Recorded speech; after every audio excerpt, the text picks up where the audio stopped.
we've got another 2 people who I sent the link to a couple minutes ago, so we'll let them join, and then we'll get started.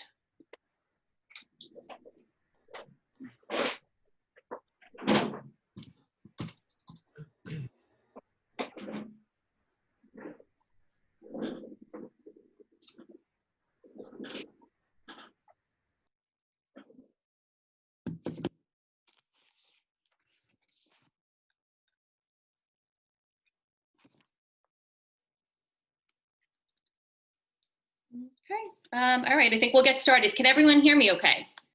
If you can, give me a thumbs up. Yeah. Okay, great. Well, welcome. Good evening. My name's Dana Catanzaro. For those of you who don't know me, I'm the president of the Columbian Lawyers Association.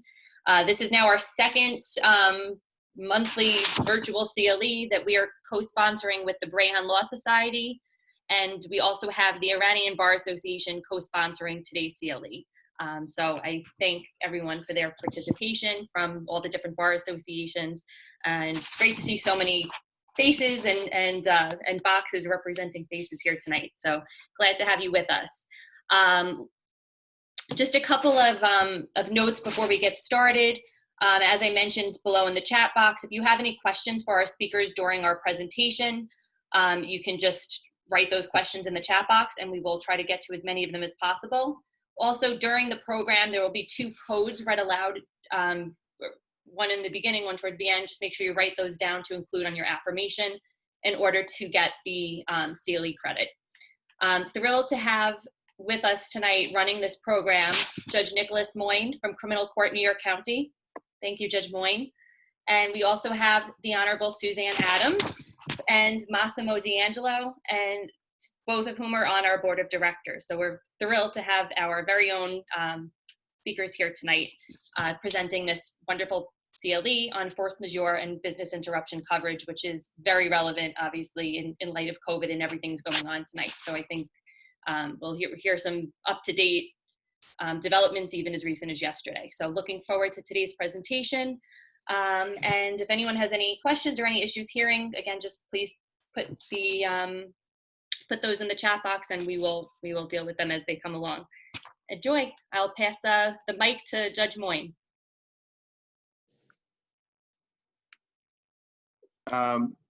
So before I begin, I think I'm going to call on my good friend Jennifer Francola just to say a few quick words about the Brehon Society, which is a wonderful organization. Thank you so much. Good evening. Kayed Mila Falcha, bienvenuti, and salam and asab khair. Welcome everyone to another evening CLE. I'm so glad that we get to spend this time together. My name is Jennifer Francola Crawford. I'm president of the Brehon Law Society of New York. We are a law society comprised mostly of Irish and Irish American lawyers and judges and legal professionals. But we're also a law society dedicated to social justice issues both here in the United States and across the pond on the island of Ireland. You don't have to be Irish to be a member, and membership is open to all. We are so very happy to co-host another CLE with our brothers and sisters of the Columbian lawyers, and we thank Dana Catanzaro for her camaraderie and her leadership.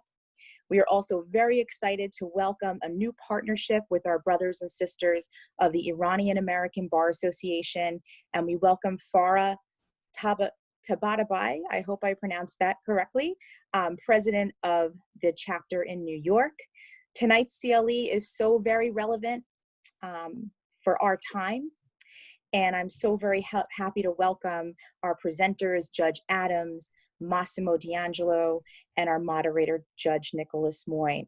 Thank you so much for your time and for your dedication, for your work with all of these bar associations, and we look forward to your presentation tonight. Thank you so much, Jennifer. I don't know if Farah is on yet, so I'm just going to say a very, very quick word about the Iranian American Bar Association, of which I am a board member. It is a wonderful organization. I think the mission is similar to what Jennifer was saying for the Brehon Society. You do not have to be Iranian to join. And I think the focus is on issues of social justice and community service. I think particularly there are many wonderful projects, particularly in the area of immigration law, employment discrimination, social media, all very critical topics in this day and age. And if anyone wants more information at the end, I'll be happy to pass on your contact information to Farah, our president. And I welcome you all to this CLE about COVID-19 and the impact it's having on contracts, commercial leasing, and force majeure. This is an incredibly hot topic. This is the third CLE on this topic that I have been involved with either as an attendee and or organizer. And I can tell you that interest in this topic is very, very high. And I'm glad we have some judges on tonight. Because I believe that there is going to be plenty of work for judges to do dealing with cases, dealing with these issues over the next couple of years. So we're really getting a preview of coming attractions, I think, in the court system, both state and federal. And without further ado, I'm going to introduce our first speaker, which is Justice Suzanne Adams. Suzanne is a judge who was elected to the New York County Civil Court 2017. She started in New York County Criminal Court and Family Court. And in 2020, she was designated as an acting Supreme Court Justice in Supreme Court, New York County, where she currently presides. Prior to her election to the bench, Justice Adams had nearly 20 years experience as a litigator in New York State and federal courts. She specialized in personal injury and property damage cases, and she's handled a wide variety of cases involving everything from motor vehicle accidents, trucking accidents, premises liability, property damage, architectural malpractice, and labor law. Justice Adams is a member of the New York County Lawyers Association, another fine organization. She is formerly the co-chair of the Civil Court Practice Section, and she's a member of the New York State Trial Lawyers Association, the New York State Bar Association, and of course, the Columbian Lawyers. So without further ado, I turn it over to Justice Adams. Thank you, my dear friend Judge Moyne and fellow Upper East Sider. It is an honor and my pleasure and privilege to be here this evening with the Columbian Lawyers Association, the Iranian Bar Association, and the Brehon Law Society. And the bottom line is this: none of us ever could have predicted COVID-19. None of us saw this coming. Right now in New York County, in Supreme Court, we are not open to the public. We have been having our conferences via Skype for business, and we do not know when jurors will be back.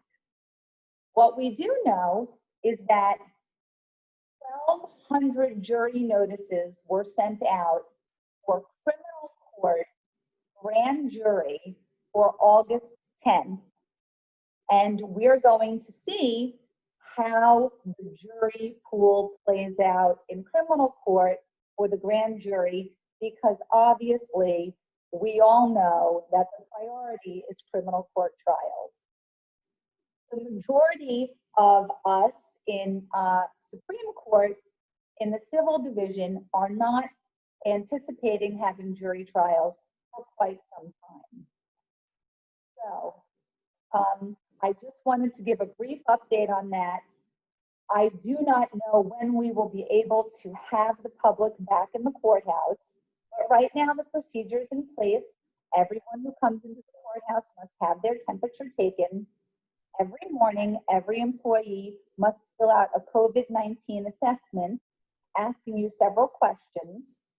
Have you been to a state or a country where COVID-19 is prevalent? Do you have any flu-like symptoms? And do you have a fever? They take our temperature every morning, and only 4 people are permitted in the elevator at a time, and everyone must wear a mask. I also, on a personal note, want to invite all of you to the 3rd floor of 80 Center Street when the courthouse reopens, because I have a UV sanitizer that you can put your cell phones in, and your pens and your wallets, and within 3 minutes we can catch up and you can sanitize your items. Now, what we're talking about tonight is something that we have never seen. Force majeure is a Latin term for superior force.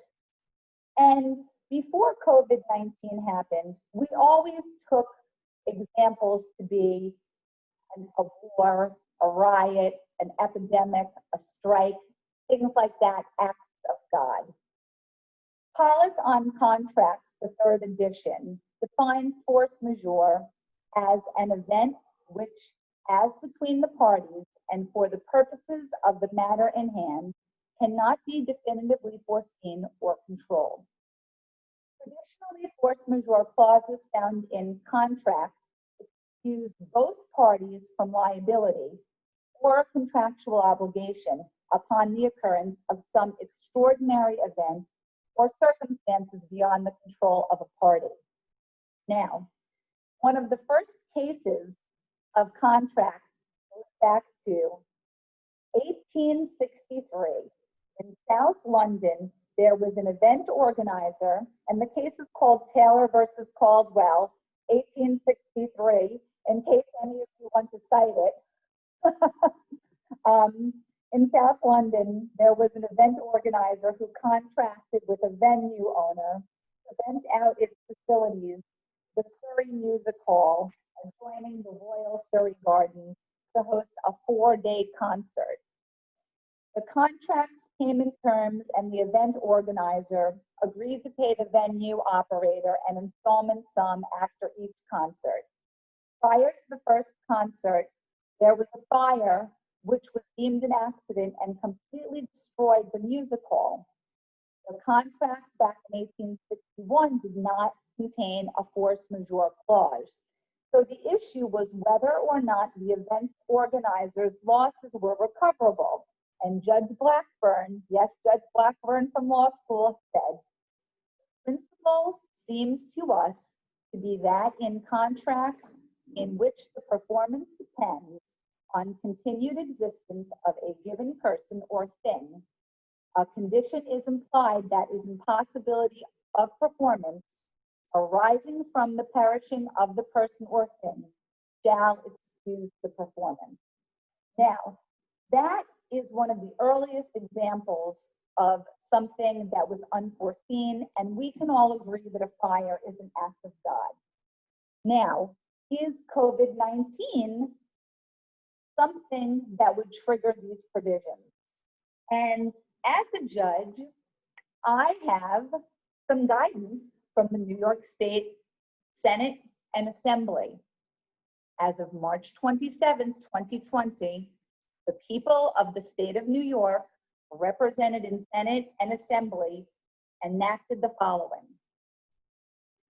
Now I'm going to read it because I think it's that important. It'll take me about 3 minutes to read, but bear with me because I think it's that important. Notwithstanding any provision of law, rule, or regulation to the contrary, every policy of insurance insuring against loss or damage to property, which includes but is not limited to the loss of use and occupancy and business interruption, shall be construed to include among the covered perils under that policy coverage for business interruption during a period of a declared state of emergency due to the coronavirus disease 2019 COVID-19 pandemic. This is huge because it is codified as law. Every policy of insurance insuring against loss or damage to property, which includes but is not limited to the loss of use and occupancy and business interruption, whose policy expires during a period of declared state of emergency due to the coronavirus disease of 2019 COVID-19 pandemic shall be subject to an automatic renewal of the policy at the current rate of charge.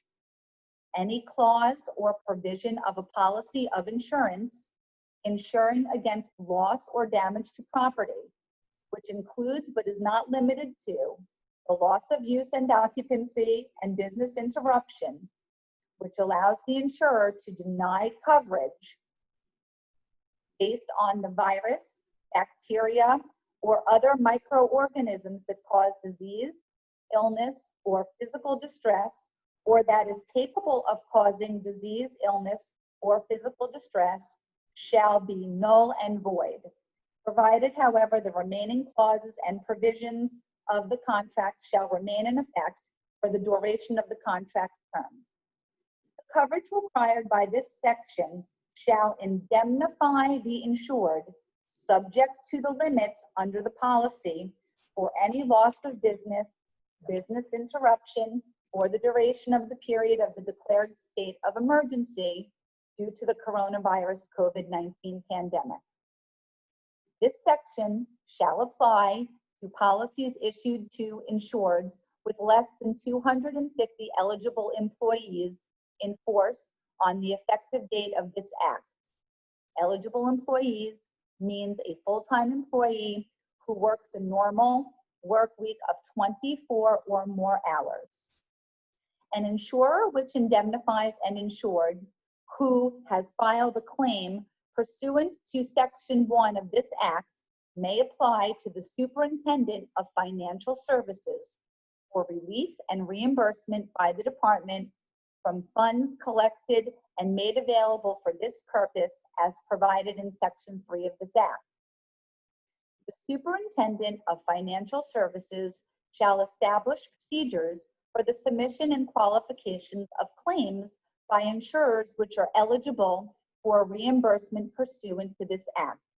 The Superintendent of Financial Services shall incorporate in these procedures such standards as are necessary to protect against the submission of fraudulent claims by insureds and appropriate safeguards for insurers to employ in the review and payment of such claim. Superintendent of Financial Services is authorized to impose upon, distribute among, and collect from the companies engaged in business pursuant to the insurance law such additional amounts as may be necessary to recover the amounts paid to the insurers pursuant to Section 2 of this Act.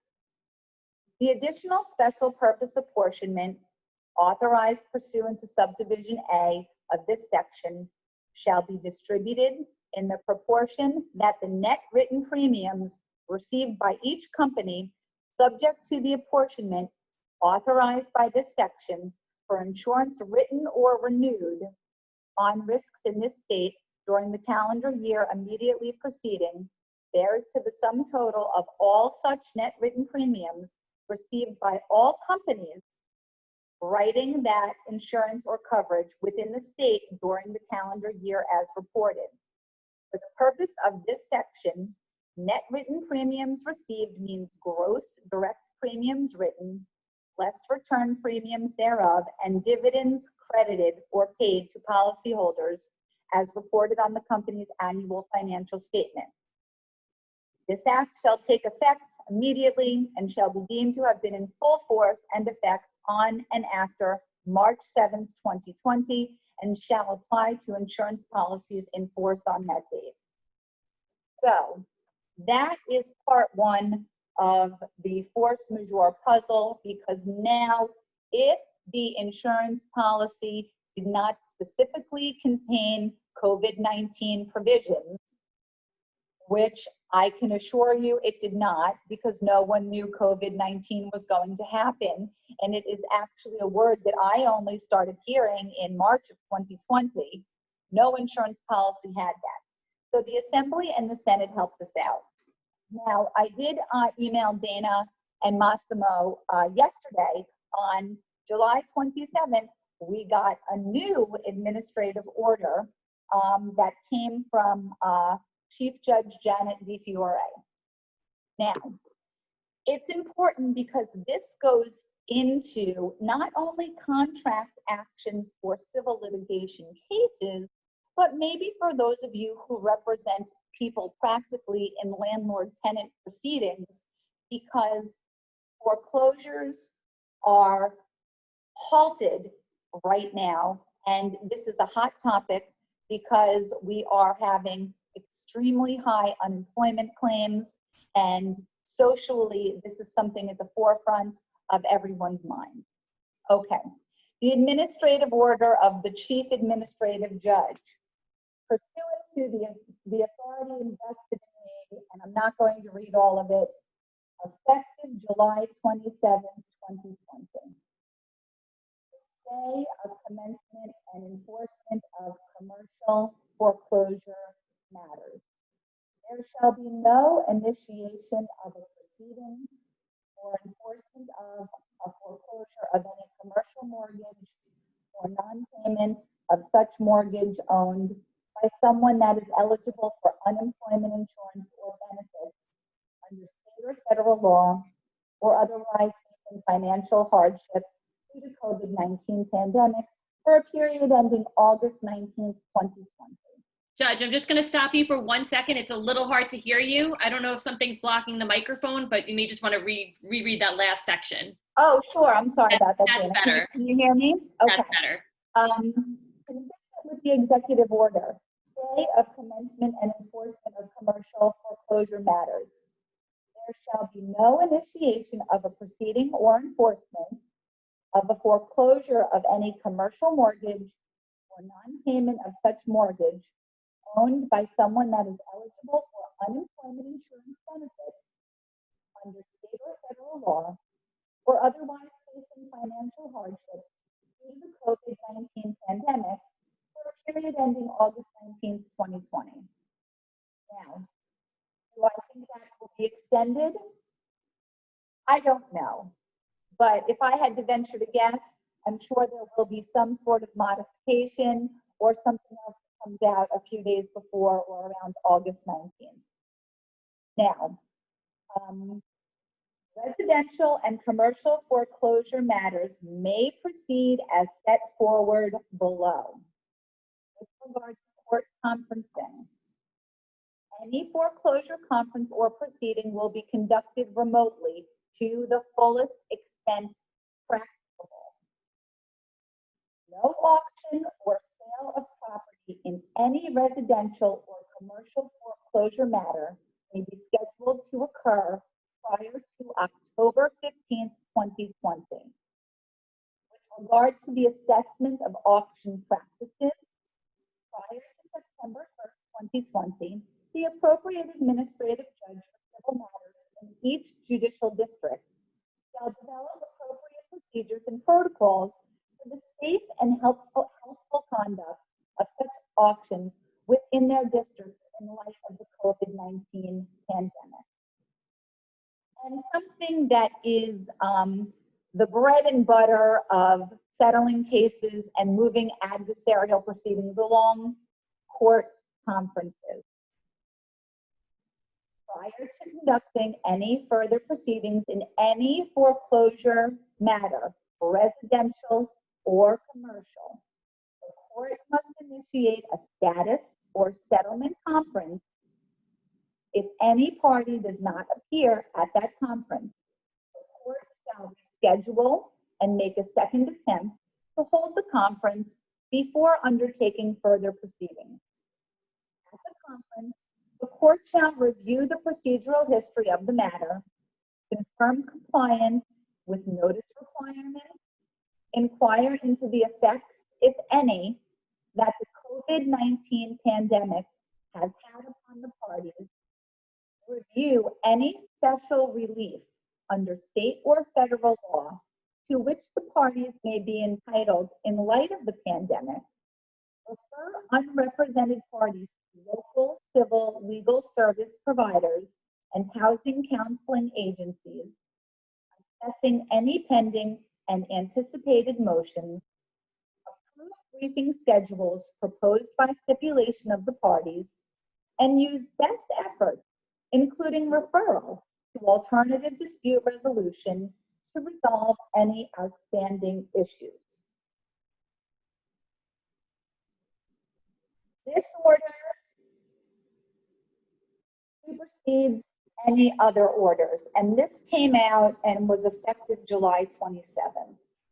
So, as a judge, I do not sit in housing court, but I have been given tools based upon force majeure at common law and now codified by 10226-A of the Senate and the Assembly that indicates to me that COVID-19 is going to be included in these insurance business interruption policies. So half the work has been done for me, and although there has not been any guidelines with regard to the Supreme Court so far, I can see, should I have any cases where there is a COVID-19 issue, I would be able to analogize my part to the guidelines set forth by the Chief Administrative Judge. So now that I have laid out the statute, the original common law, and the new administrative order from our Chief Judge Janet DiFiore, I'm going to turn it over to my friend Massimo D'Angelo so he can delve into the clauses and the cases that are affecting us in this pandemic and in our businesses right now. Thank you so much, Judge Adams. Thank you, Judge Moyne, for moderating. Thank you, of course, to our great organization, the Columbian Lawyers Association of the First Judicial Department. Thank you as well to our good friends, the Brehon Law Society and the Iranian American Bar Association. Massimo, I'm sorry. I didn't mean to interrupt. I just want to remind everybody that if you have a question or a comment, please put it in the chat box, because then once the presentation is done, we'll be taking the questions and all of your comments from that chat box. Massimo. Sure, and thank you again for that. And yes, and actually, Judge Adams and I had a discussion yesterday, and we would like to open it up for as many questions as possible. This is a very, very hot topic, as you know, synonymous with what everyone has said. Certainly, it's the hottest thing since sliced bread. Everybody's talking about it. It impacts nearly all fields of law because you're dealing with contracts, right? And contracts really touch on everything, every part of law. So it's a very, very important subject matter. We're going to be getting into it a little more here.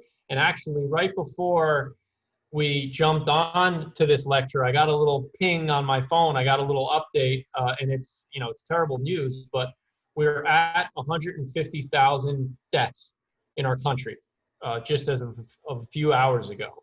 I just got the notification. So you see the impact that this disease, this pernicious disease, has had on us, and it's just going through other sections of the country now. It's sweeping them, right? Like it did through New York. We were at the epicenter, and those other states like California, Florida, Texas, which have tons of people, are going through what we went through just a little bit under 2 months ago. So it's real, it's horrible. It's the first time in US history that every single state in the union has declared a state of emergency. So let's get right into the law. I want to pick up where Judge Adams left off. I just wanted to go through a couple of those items, and certainly everybody knows about the governor's orders. Governor Cuomo put in orders just like every other state did, essentially closing down essential businesses pursuant to government directives and orders.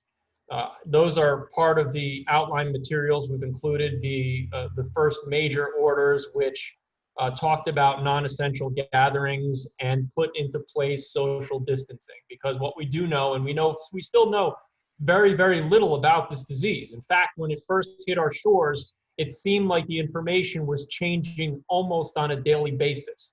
First, we had to stay 3 feet away apart. Then it was 6. Then it, I read reports that it could spread up to 23 feet. Certainly indoors in confined spaces is where it's getting around. And why it's so pernicious? Because it's so hard to gauge. They say that people can be asymptomatic and be carriers and spreading it out to everyone they meet for 4 to 14 days. You may not even know that you have it. And there's a large percentage of the people who become infected who apparently don't have any symptoms at all. And I think there's a large discrepancy in terms of who it impacts. Many people say, okay, well, it only affects old people or people with pre-existing conditions. But I think that there have been a lot of reports that suggest to the contrary. There are actually perfectly healthy people, and some of them are my clients, some of them are my friends, that have passed away from this disease. So they were in perfect health. So we know that that is also probably not completely accurate. But what we do know is that the microbial matter from the disease sticks on surfaces, and sticks on certain surfaces for, reports say, up to 3 to 7 days, especially on metal. So the high touch surfaces that we're all touching when we're going into our apartments, when we're opening doors to go to the grocery store, they probably have the microbial matter from the actual disease sticking to them, right? And when you touch it, you go to touch your mouth, your eye, your nose, you can be contracting the virus. Or when you shake somebody's hand, you pass it along to them. And why it's so horrible is because it's really hard to track, because you cannot have it and be spreading it for 4 to 14 days and have absolutely no knowledge that you're doing so. And you can come into contact with somebody who looks to be completely healthy, but they have the disease. You shake their hand, you touch your face, and now you have it, and you're a carrier. So it's really, really pernicious in terms of how it's contracted and so forth. And what we saw very early on were some major companies filing for Chapter 11 bankruptcy, right? We had J.Crew, I think, was the first major retailer to file for bankruptcy protection. They're rescaling. A lot of these companies are moving away from the brick and mortar, right? We had Valentino's on Fifth Avenue.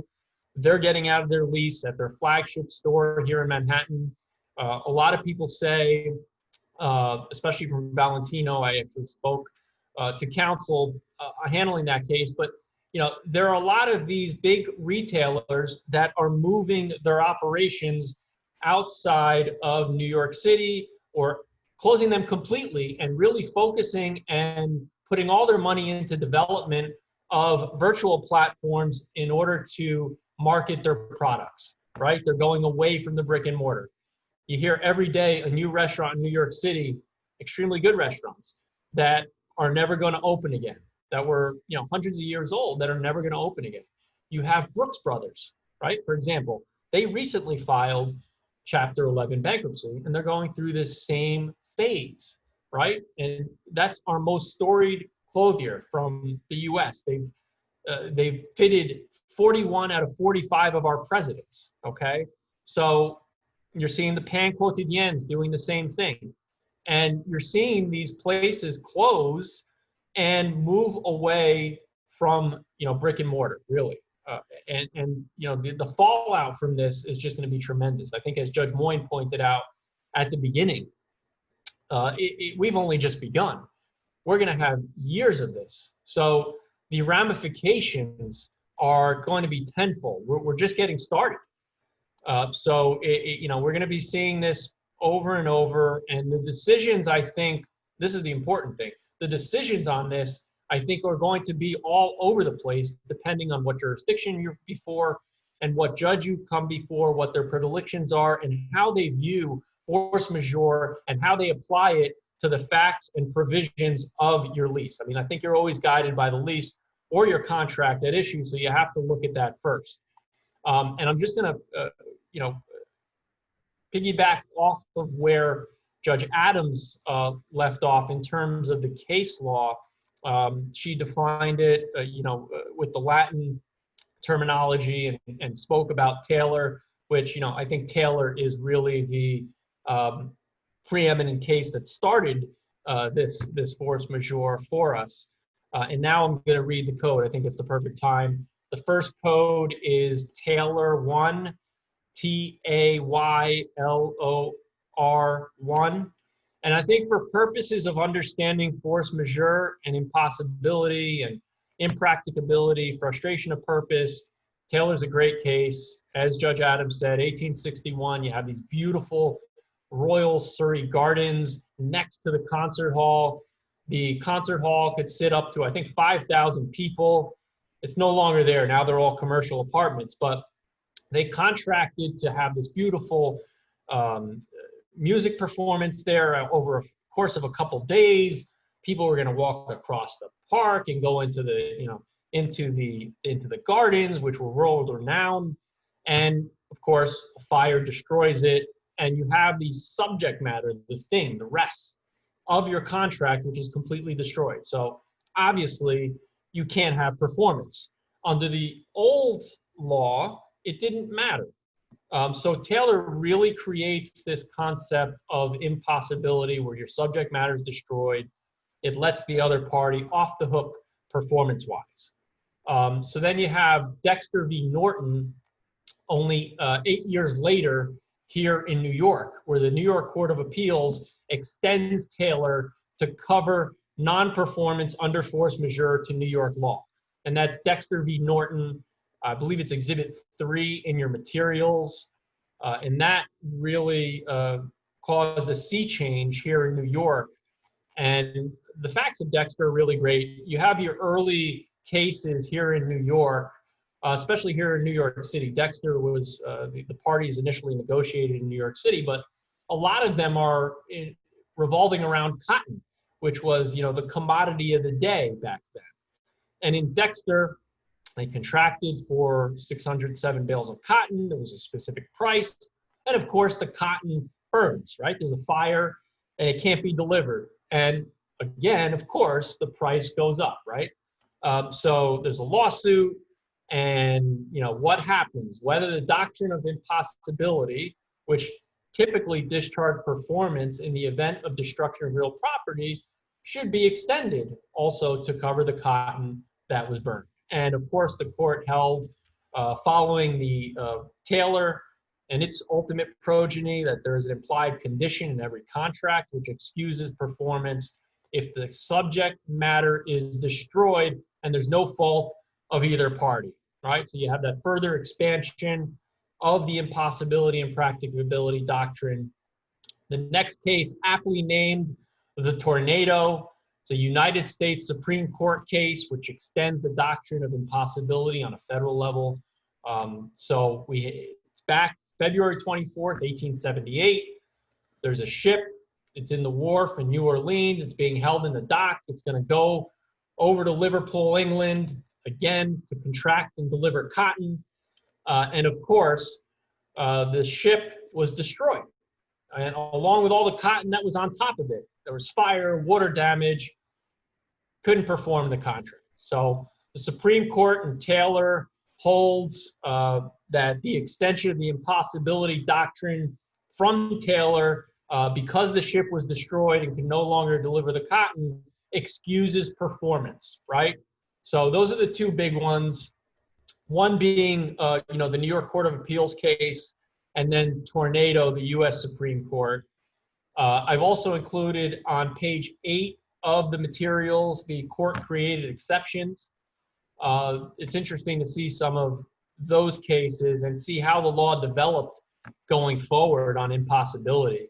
There are two specific ones that I've included. There's Spalding v. Rosa, Exhibit 4. There's also the World of Boxing LLC versus King case, Exhibit 5, to give you a little bit of a contrast between the two.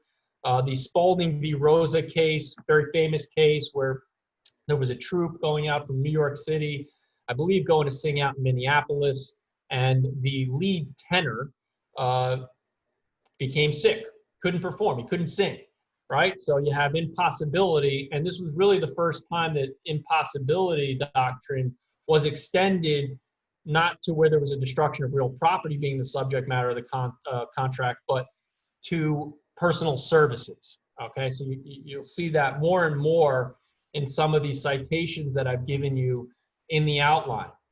So in the Spalding v. Rosa case, the court held that the contracting party who was going to sing did not have to be contractually bound. They couldn't perform, and therefore they were excused from performance under the contract.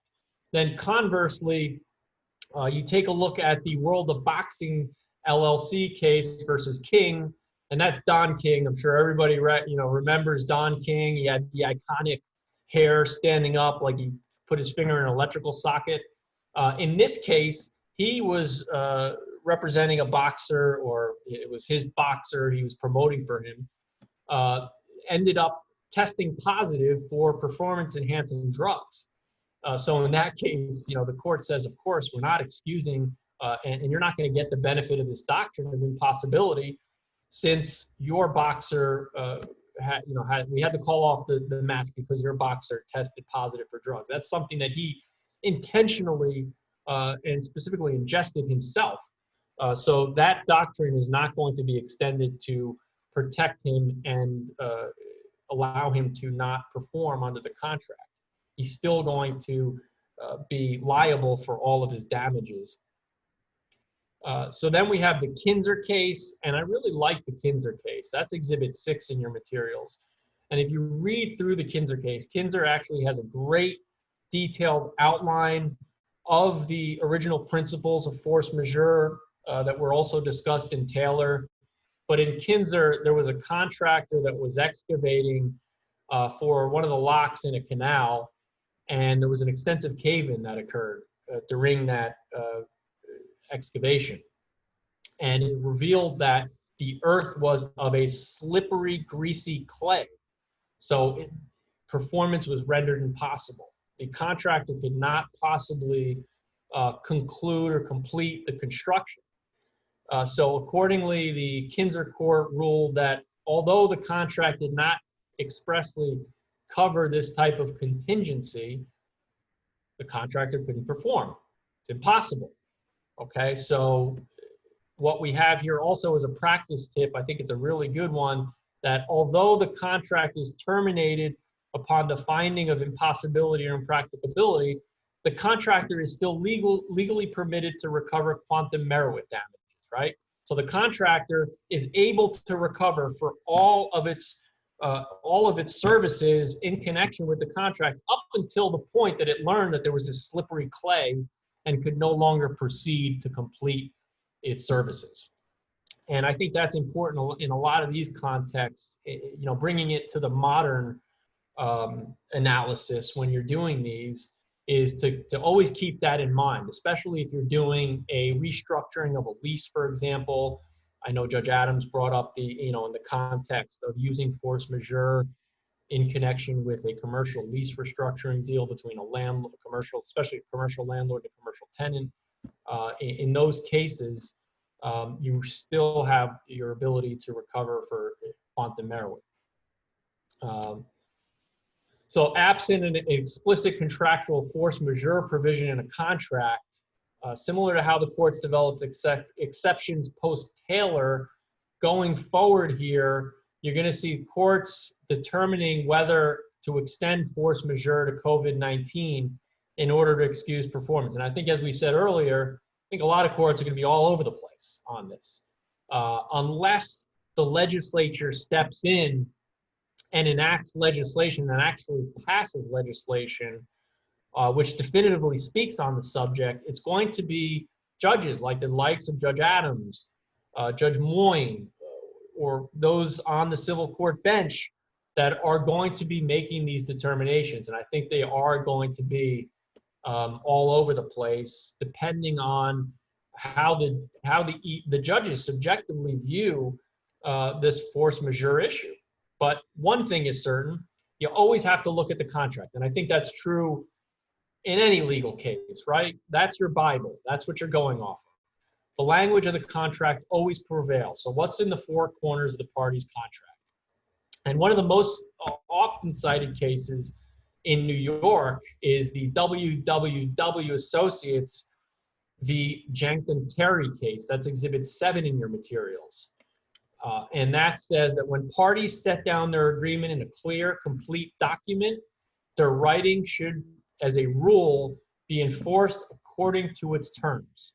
And these considerations are all the more compelling in the context of real property transactions where commercial certainty is of paramount importance, and where the instrument was negotiated between sophisticated, counseled business people negotiating at arm's length. All right, so that's great language right there. And that, in a nutshell, is what the law is in New York when courts are reviewing contracts. And there was a recent case, actually, that came down out of the Court of Appeals last year. That's Exhibit 8 in your materials, also has great language. The title of that case is 159 MP Corp versus Redbridge Bedford LLC, okay? And a quote directly from that decision: in keeping with New York's status as the preeminent commercial center in the United States, if not the world, our courts have long deemed the enforcement of commercial contracts according to the terms adopted by the parties to be a pillar of the common law. So there you have it. So we have two sophisticated business entities. The courts are going to hold the parties to the benefit of their bargain based on whatever is written in that contract, right? So it's always important when doing these force majeure cases, especially when you're trying to negotiate a lease for structure, for example. The first thing you do is pick up the contract. And that same principle applies to insurance contracts. And where clear and unambiguous, they are given their plain and ordinary meaning. And they're typically construed in favor of the insured. So if there's any type of ambiguity in an insurance contract, the courts are likely going to look at the language to be more favorable to the insured as opposed to the carrier. And I think a little bit of what I was saying before is that there have been legislations in almost every single state. New Jersey had legislation before New York, which New York actually mirrored. And that legislation or proposed legislation is also in your materials. And it essentially held or said that if, because of COVID-19, that is found to be a direct physical loss, and therefore business interruption coverage will be provided. Okay, so that legislation has been locked in committee for months and appears not to be going anywhere. There's a good chance that it's not going to come out of committee. So again, the courts are going to be making these determinations. It's going to go to the state court level first, bankruptcy courts. We're going to see some of the decisions that have come out. As I think Dana pointed out early on in the lecture, there was just a report today that Simpson Thacher, a white shoe law firm, also has a base here in New York, filed an $8 million lawsuit against their landlord. There are two causes of action in that lawsuit.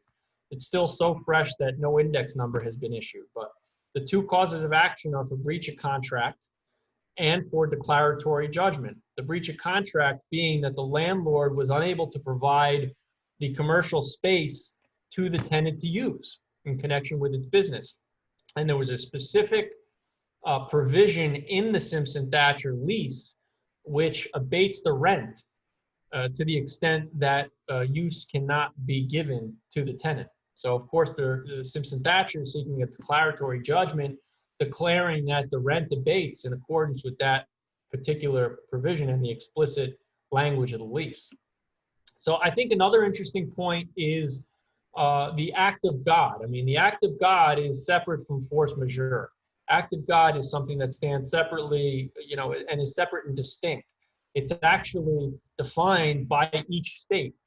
And New York case law does define act of God. So if, for example, your force majeure provision contains reference to a pandemic, an epidemic, virus, or bacteria, your force majeure is likely covered. And I've been doing these all over the country for the last several months.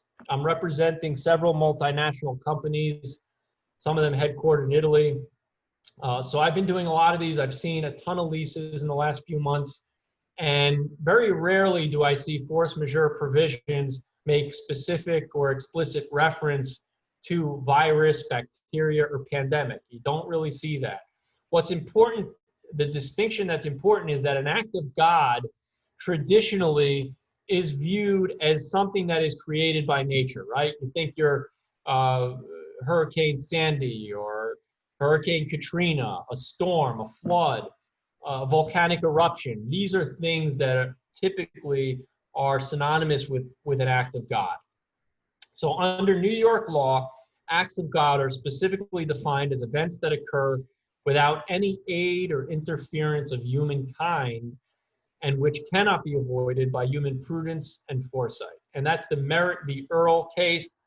That's an 1864 case, another old one, and that's Exhibit 9 in your materials. And I really love that case because Merritt v. Earl, there's a steamboat. It's carrying a bunch of horses on the Hudson, traveling from Albany to New York City, and it makes contact with the mast of a sloop, which had been sunk in a storm a few days before. That was considered not to be an act of God. So interestingly, the ship that sunk, whose mast stuck up out of the water, which ultimately caused the steamboat to sink, that was an act of God, right? There was a storm, the squall sunk.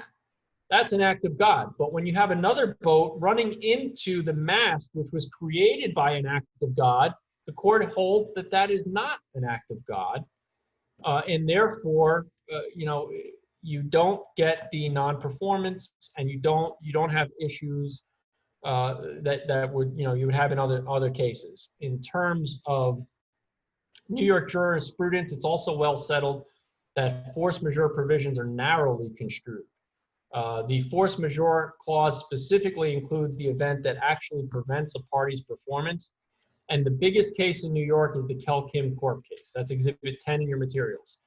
The one that everyone talks about in New York is Kel-Kim. And that Kel-Kim case is the case that's going to further develop here as we see more and more force majeure cases come down.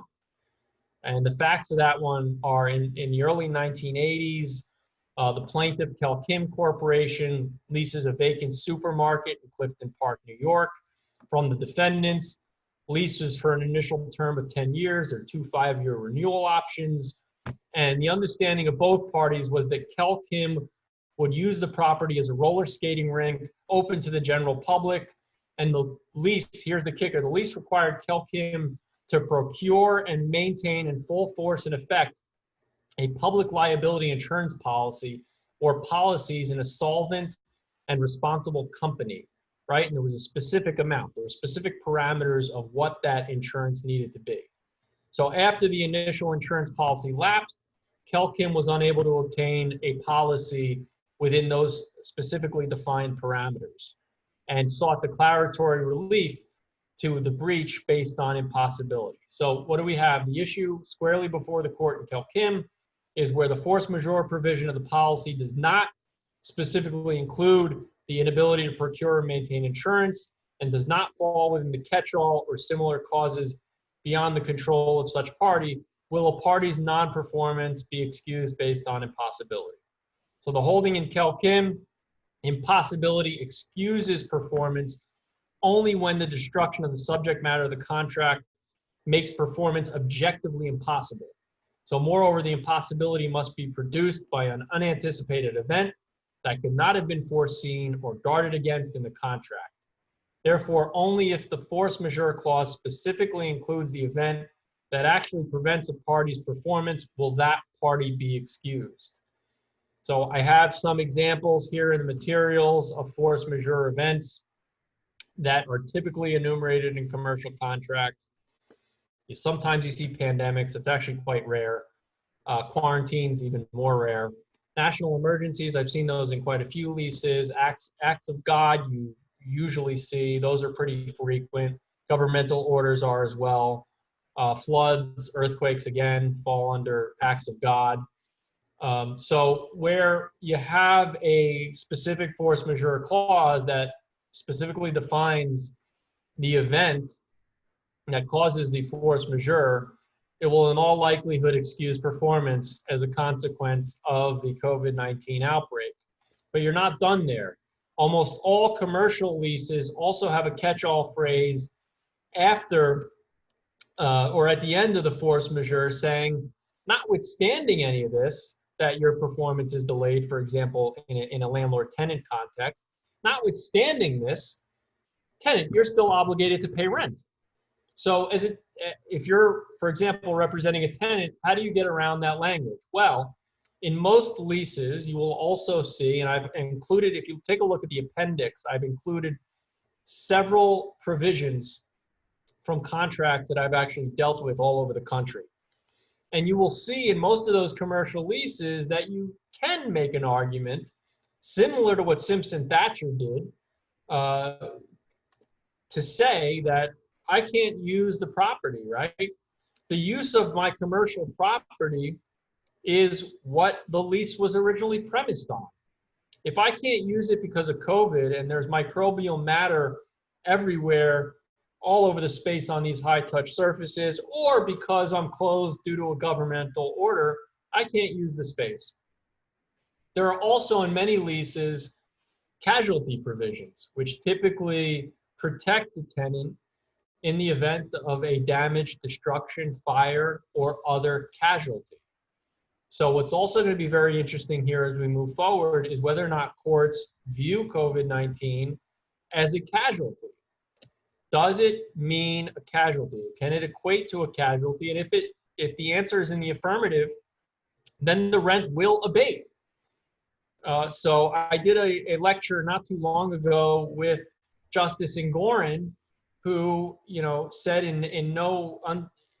flat out, he said, if the tenant can't operate, they should not have the obligation to pay rent due to COVID-19. So, as we said before, the decisions are going to be all over the place. And I think Judge Moyne pointed this out. We're going to have years and years of this litigation. It's going to be very interesting to see how it all plays out. And then we get into the business interruption claims.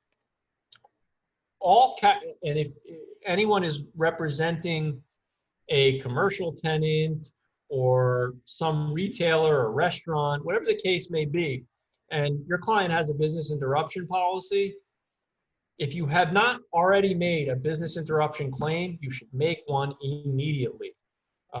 Even if the insurance document or contract has a specific exclusion for example, for bacteria, virus, or pandemic, even if there is such an exclusion, you should still make a claim.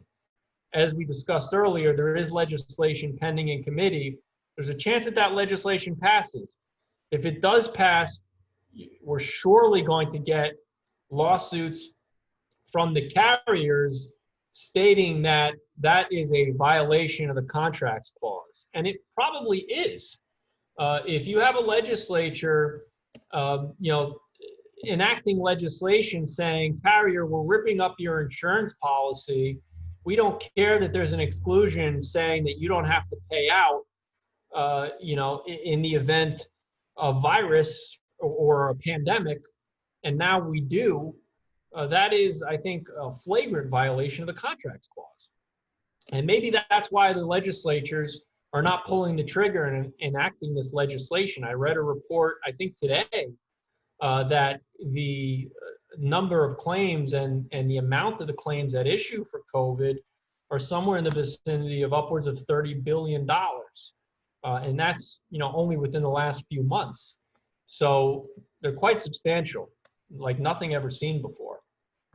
And the same principles that apply under regular contracts also apply with respect to force majeure in the business interruption contracts when you get, when you're viewing an insurance contract. So that stuff is all also covered in pretty detailed fashion in the lecture.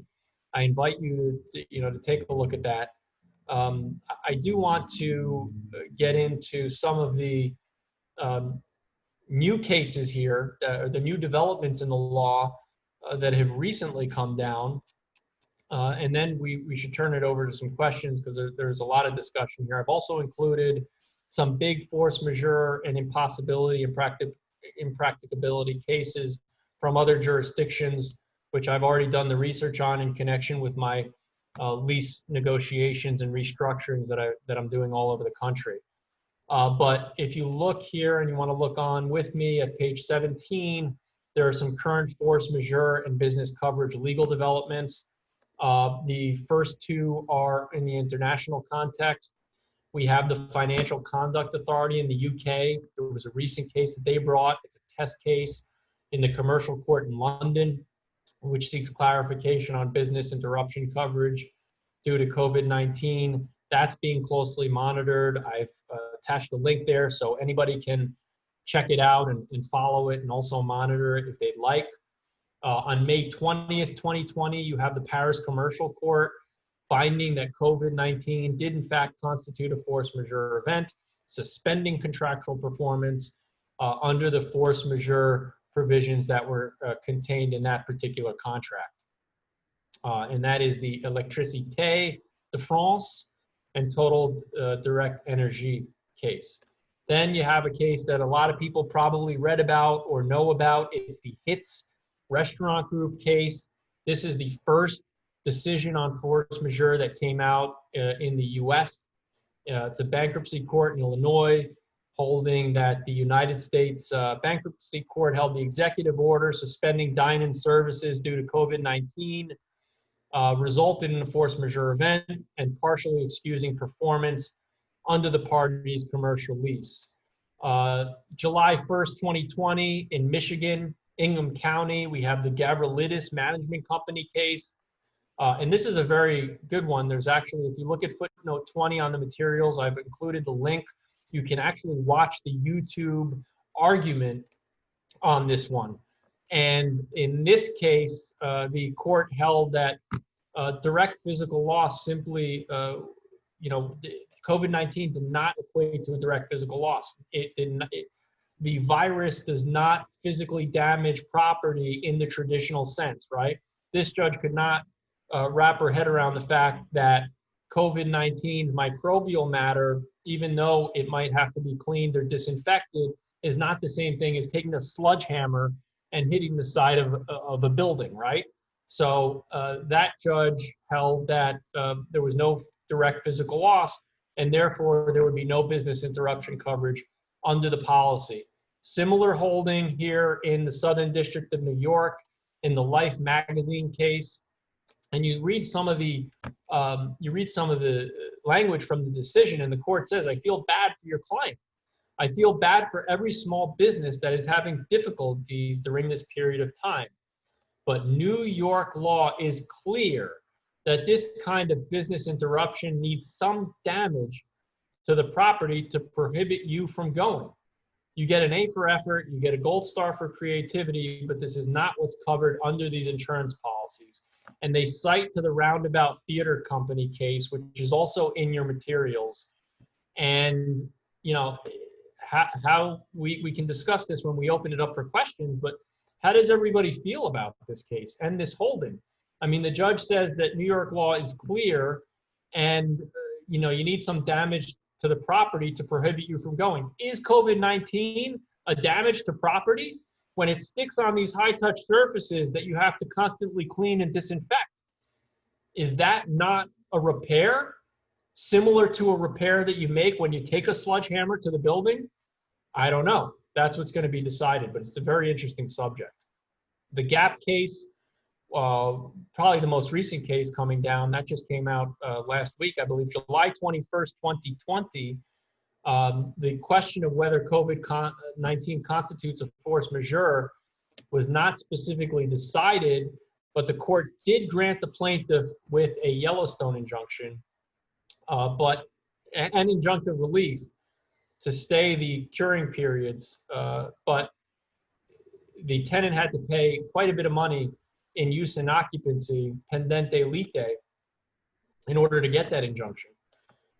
Here we have the Assembly bill, which we some of which we discussed before. This is actually another bill that's also currently sitting in committee where it would allow private lawyers to sue carriers based on vaguely defined bad faith claims and to give them significant statutory awards if the insured prevails in those lawsuits. And what you're seeing here, and I'm seeing it almost on a daily basis, is carriers giving letters, giving declination letters back saying there's no direct physical loss, right? And then you have this case out of the Southern District, which seems to agree with that position. So the billion-dollar question here is whether COVID-19 constitutes a direct physical loss. And Judge Adams and other judges are the ones that are going to be making these decisions, because it does not look like any legislation is going to make it out of committee. So, without further ado, I think it's a good time to turn it over to questions. We're happy to answer whatever is on your mind. Just want to interrupt for a second. I know a couple of people said that they did not hear the first code that was mentioned during the program. Just a reminder, the first code was Taylor 1. And I will turn it over to some questions. Judge Moyne. Okay.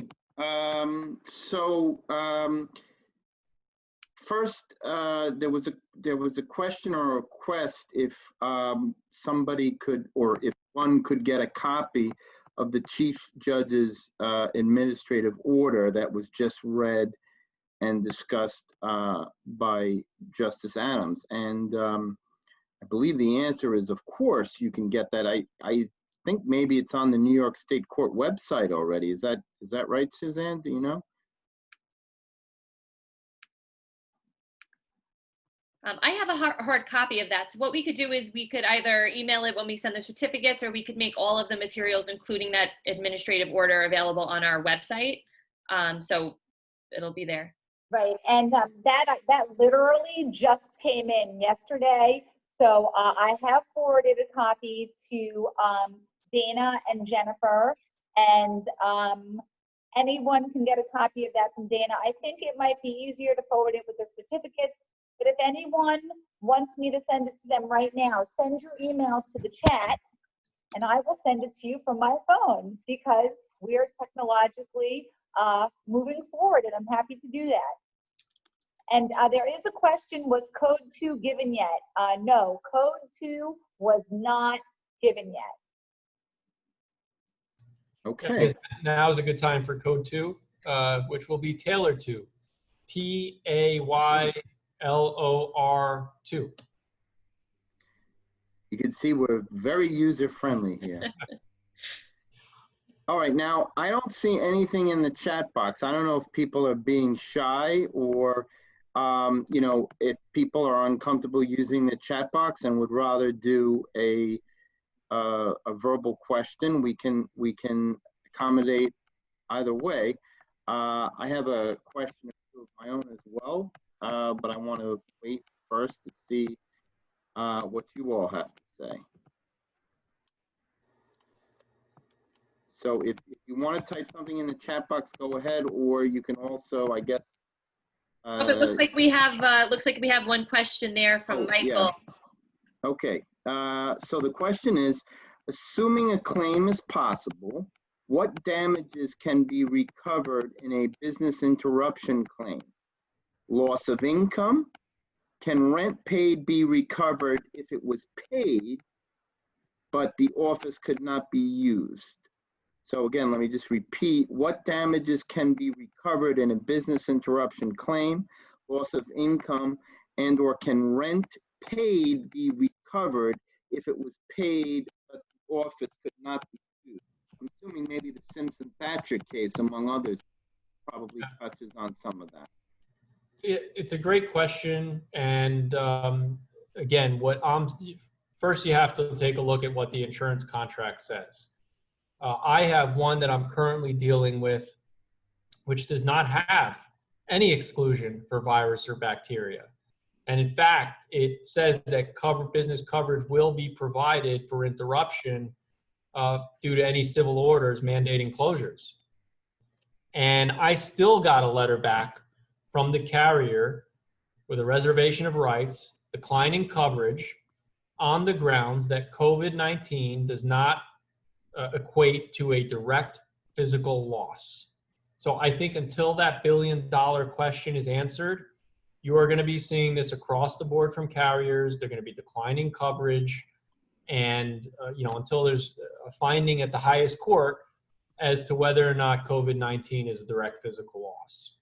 So that's what happened in my case. That's what's happening in all cases. I've spoken to a number of practitioners on this, but again, in terms of a practice tip, it is highly recommended that if you have not already done so, you file a business interruption claim with the carrier. You're paying your premiums, you have nothing to lose.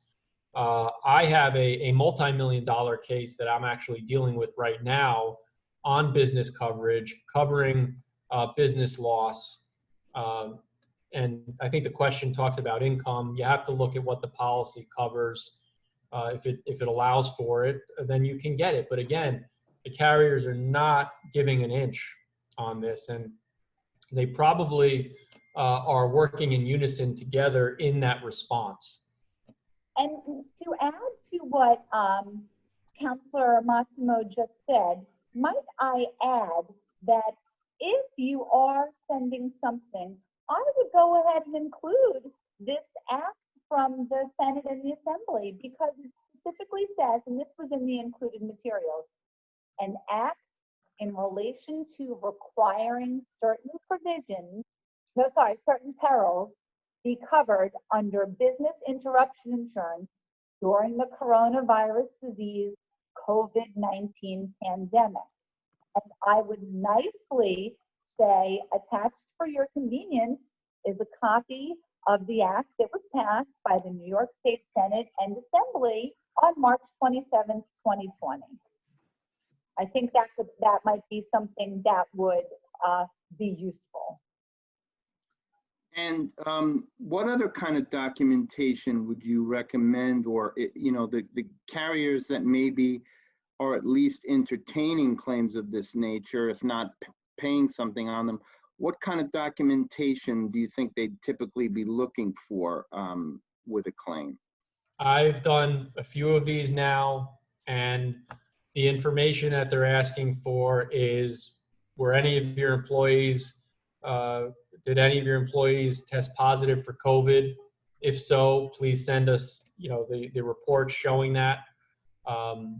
Certainly, once a determination is made to show what your losses are, typically that's done by showing what your prior income was during similar periods in order to gauge and adjust for the loss.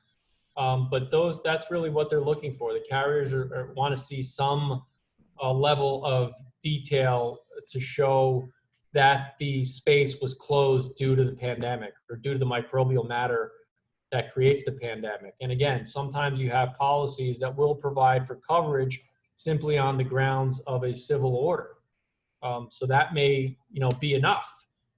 If there's a governor's order shutting down your business because you're deemed to be non-essential, that may be enough. But again, you still have to get over the direct physical loss. I mean, that's the initial billion-dollar question, because without that, you're not getting coverage, even if your policy provides for it.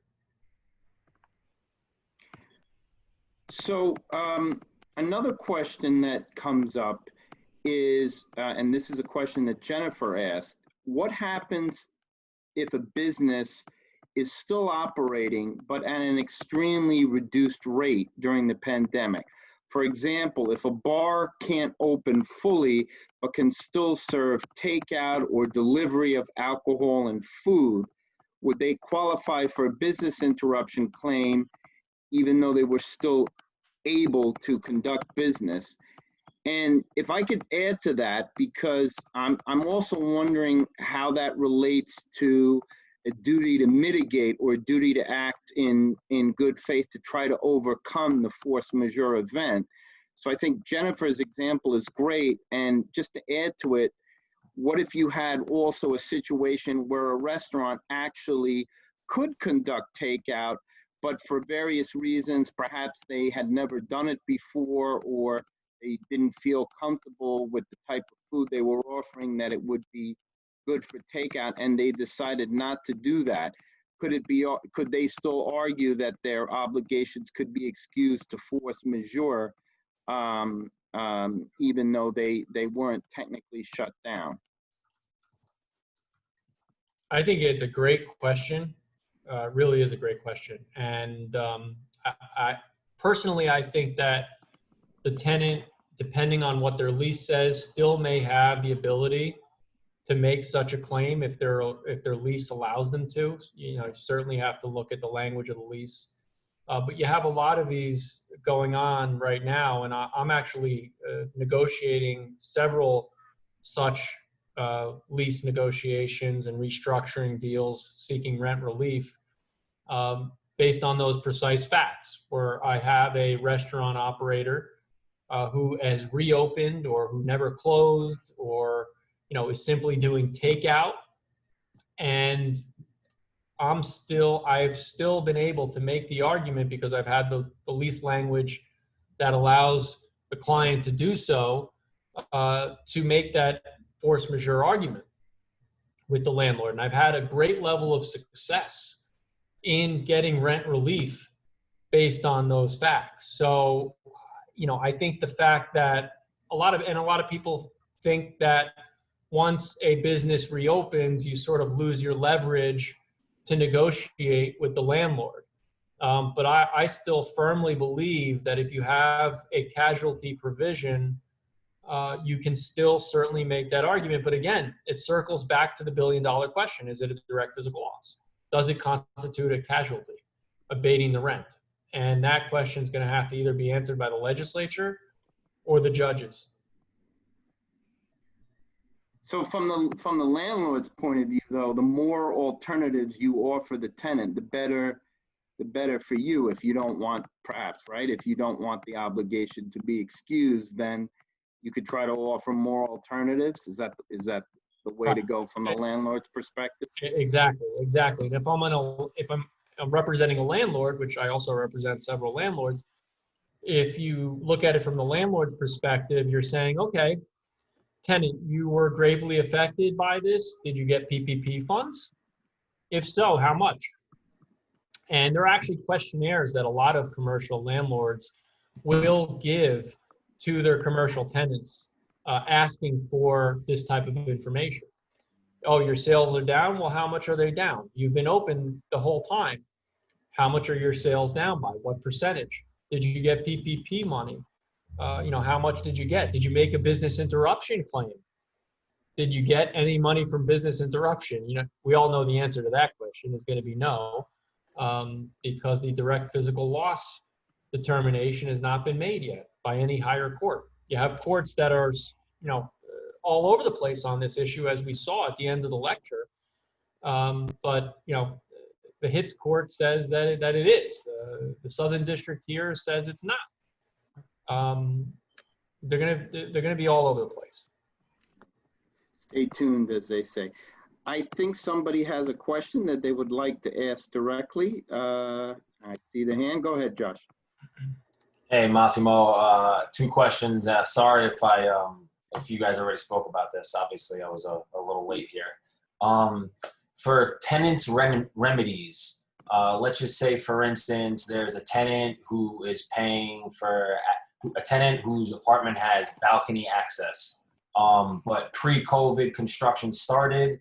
The lease agreement says in the contract that obviously, because it's structural, the landlord has the ability to make structural repairs, and the tenant won't get any rent relief. But now, because of COVID, the construction workers haven't been able to get back.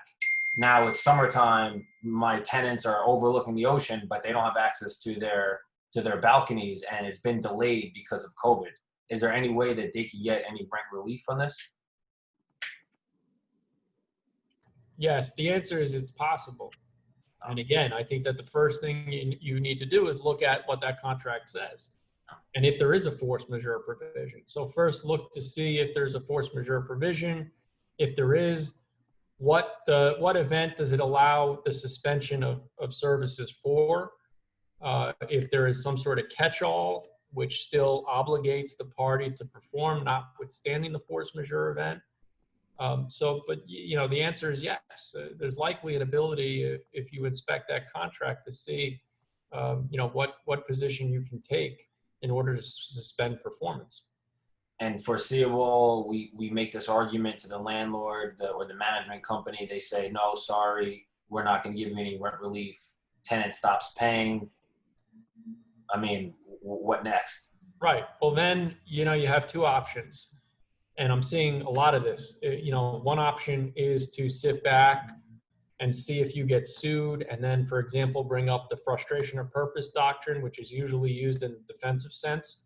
Or you can grab the bull by the horns and bring a lawsuit like what Simpson Thatcher did, I guess yesterday or today, seeking a declaratory judgment, essentially, among other things, declaring that the rent is abated due to the casualty. So it's very interesting, and the dynamics of these negotiations are really also all over the place. I'm doing them all over the country, and sometimes you'll get a landlord that will work with you, and other instances they'll say, no way, we're not giving you any sort of rent abatement. We'll give you a rent deferral, which is essentially like a loan, interest-free rent deferral, but we're not giving you any sort of abatement. You have to pay every single penny that's required.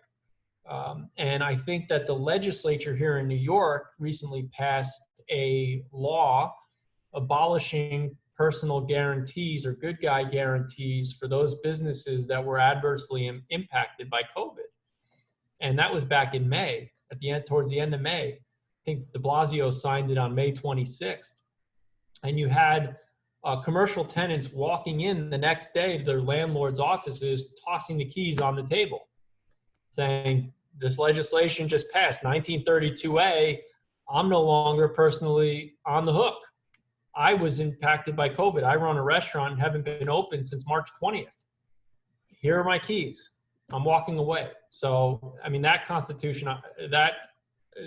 law, I think, is really unconstitutional. I've written a couple articles on it. And again, what we discussed earlier on in the lecture, I think it's unconstitutional based on the contracts clause. Similar to what the legislature is trying to do with the legislation mandating that direct physical loss will be covered under business interruption coverage. All right, and I got one more question, kind of different. Sorry, I don't know if you talked about this earlier again, but I have a lot of friends and family. Obviously, as lawyers, everybody comes up to us and asks us a million questions. So a lot of friends and family with wedding plannings that kind of got shot.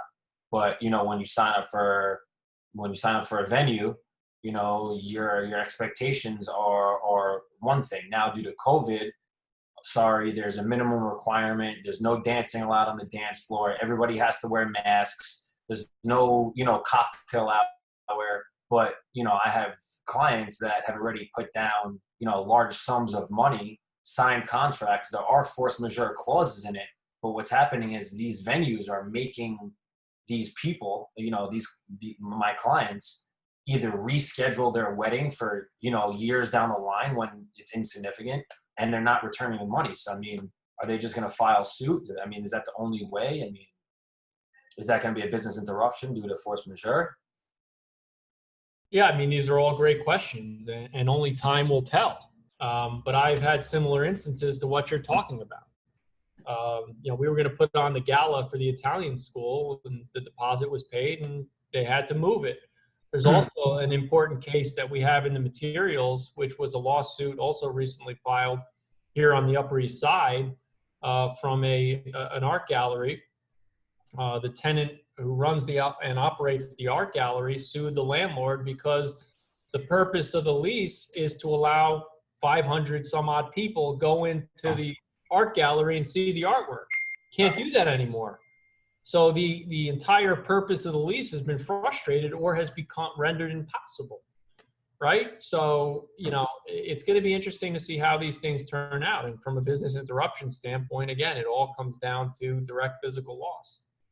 You know, I have to comment on this because when you talk about weddings, it reminds me very much years ago when I was a court attorney in Supreme Court. I had a case involving the plaintiffs had contracted for a wedding at the plaza. And I don't remember what the triggering event was. I don't think it was 9/11. I think it had something to do with this was around 07, 08. So I think it maybe had something to do with that during that period of financial turmoil. But for whatever reason, it was clear that the plaza could not perform the wedding. And the plaza said, well, we've arranged for you to have the identical wedding, same food, same everything, at the Pierre Hotel, and that should satisfy you. And the plaintiffs sued because they said that they were entitled to the difference between the value of a wedding at the plaza versus the value of a wedding at the Pierre Hotel, and all the prestige and bells and whistles involved with that. Now, I was able to settle the case because what I basically said to the parties was, you know, while there may indeed be differences in this that are worth exploring from a legal point of view, in the middle of a financial crisis, when many Manhattanites are out of work and struggling to find a job, you may have trouble finding a Manhattan jury who's going to be willing to listen to, you know, people argue about, you know, a wedding at the plaza versus the wedding at the Pierre. That might be considered a bit of a first world problem during that time. I just want to say that I was plaintiff's counsel in that case. Oh my God, were you really? Yeah. Okay. Same sort of facts. So. But did I more or less get it right? I hope I didn't. It wasn't my intention to misrepresent anything. Now I feel a little chagrined. But, no, you got it perfect. It's exactly what happened. Yeah, exactly what happened. But they were shocked because, in fact, this got pressed, you know, in the papers, on the radio. Okay. They had people coming in from Hollywood because it was musicians coming in, and it was a big thing. So it was a big, you know, society type wedding, and the plaza wouldn't even confirm to them that they were closing. And the reason they were closing is because they were being sold. And they were going to convert a lot of hotel rooms to condo units. So they finally had to confess, go, yeah, we're going to close and we can't do your wedding. So it's like they had to scramble and pay a lot more money, which is why we sued. Okay. This was not scripted, folks. I had no idea. And I was not, you know, the case was a case, but I think it's a lesson on, you know, how circumstances, you know, everybody has perceptions of things, but, you know, when times change, you know, everybody tries to adjust their perceptions. And that's certainly the case with COVID-19. I mean, what is the law and what is kind of the general thinking one day may not be the thinking the next day. But, and somebody had a comment about, you know, you mentioned balconies, Josh, and somebody had a comment about the fact that many residential landlords are subtracting amenity fees from the monthly rent, particularly in some of the high-end developments. I don't know if a balcony, I don't know if there's an amenity fee attached to that or not, but does the questioner want to comment on that further? Yeah, so what happens when the landlords aren't giving the rent abatements for their amenity fees?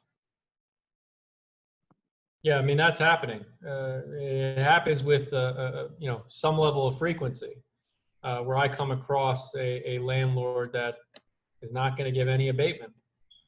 In that instance, again, you know, you can move for, you might get hit with a default notice saying that you owe money.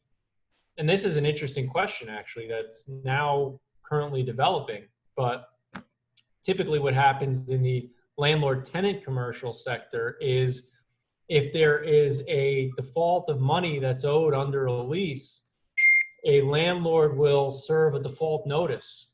And then you have to look at what the, you know, what the timing provisions are for a tenant to cure, which you get within the lease. So it'll say, for example, you owe X amount of dollars pursuant to section X of the lease, you have 15 days to cure to pay everything that's owed.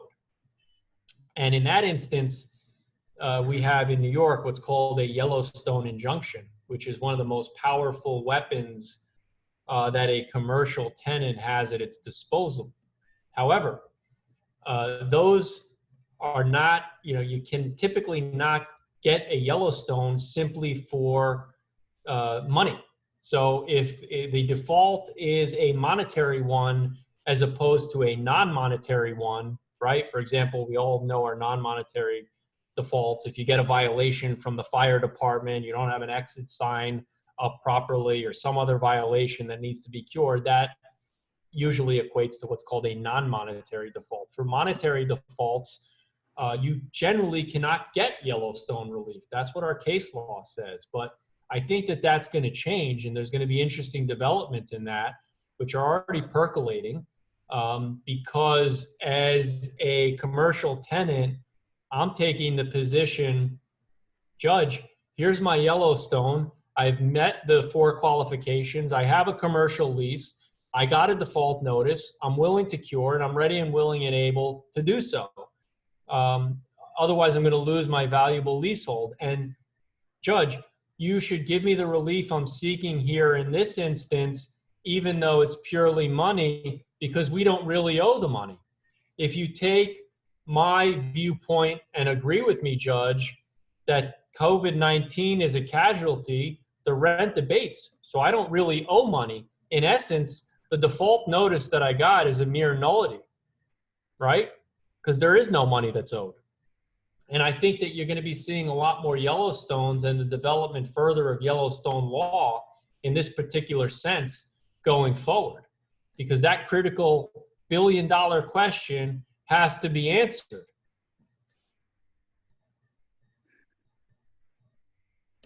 But that's a great question. That's a great question, and I think we're going to be seeing the law develop in that area. And I already have a couple cases in which I'm doing that on. Obviously, I can't discuss the specifics due to confidentiality and privacy, but I already have cases like that going. You saw the Gap case that's in your materials, where that tenant was issued injunctive relief, despite the fact that the alleged default on the lease was purely on a monetary basis. But you're going to be seeing a lot more of those.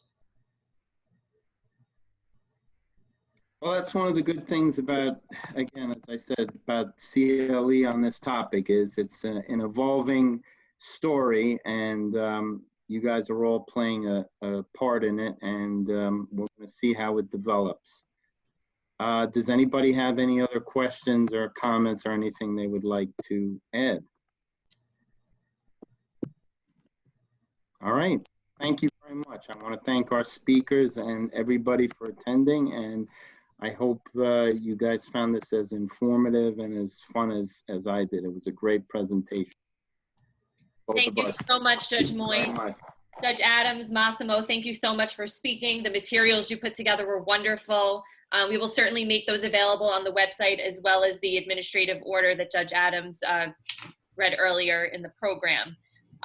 Just a couple other people I'd like to thank. Obviously, Jennifer, always a pleasure to work with you and collaborate with the Brehon Law Society. I'm excited to do our first collaboration with the Iranian American Bar Association, and we are looking forward to more. I know we had some members and representatives from the Columbian Lawyers Association of Nassau and Brooklyn. Thank you for joining us today.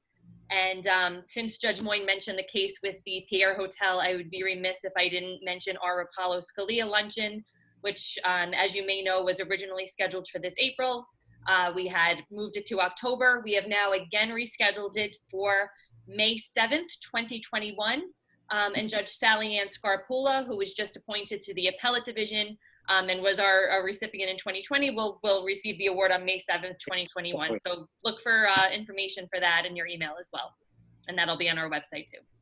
And we will stay tuned. We'll certainly be doing more of these in the next coming months. So, you know, everyone who's here today, your email will be added to our list. So stay tuned, and thank you for joining us today. Yeah, by the way, Massimo and I are, I think, putting together one shortly on bankruptcy and COVID. So, so we'll definitely reach out to all of you about that and other topics. And just one last thank you to Christine Vetter, also on the board of directors, for her help in handling all the logistics with their certificates and everything else. So everyone should be getting their certificates within a couple weeks after you email the affirmation with the 2 codes as well as the evaluation sheet. So if you could just be patient, as we're working remotely, it's taking a little bit longer than usual to get their certificates to everyone. But we promise we will get them to you if you send in your evaluation and affirmation. So thank you again. Have a great night, everyone. Take care. Thank you. Thank you. Thank you. Great Good job. night, everyone. Good night. Good night. Good night. Thank you again. Bye, Jennifer. Bye, guys. Pete, you still, I'm Massimo, not, thanks. This was really great. Yeah, thank you. yeah, Massimo. Jennifer, Wow. thank you. Bye, guys. Judge Klein, Judge Baroni. Good night, guys. Go on, Dana. All right. You hang.